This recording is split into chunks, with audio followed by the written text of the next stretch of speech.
Okay, behold, as I put in the power, the caps lock light goes on. I said, as I put in the power, the caps lock light goes on, which I guess you didn't see that. That buzzer, this buzzer is hooked up through this driver to the CPU. And when I ground pin 2 and let go,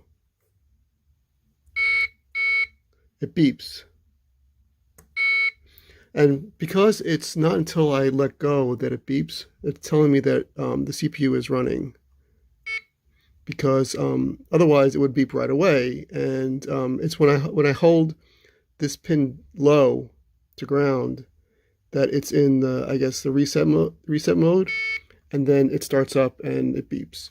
So that's telling me I think the CPU is working and the output is working, but I'm still not getting any signal through the Arduino through pin 6 on here, which is the output pin. So that's all I got for now. A little frustrating.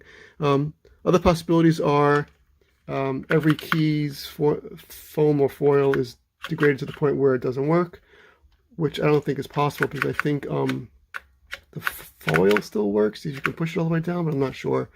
Or one of these is dead, which is possible too.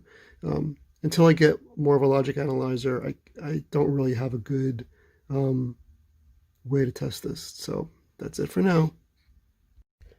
Hey everybody, welcome back. Yeah, so not surprising, the foil and foam is disintegrated. That used to be foam, and that used to be foil.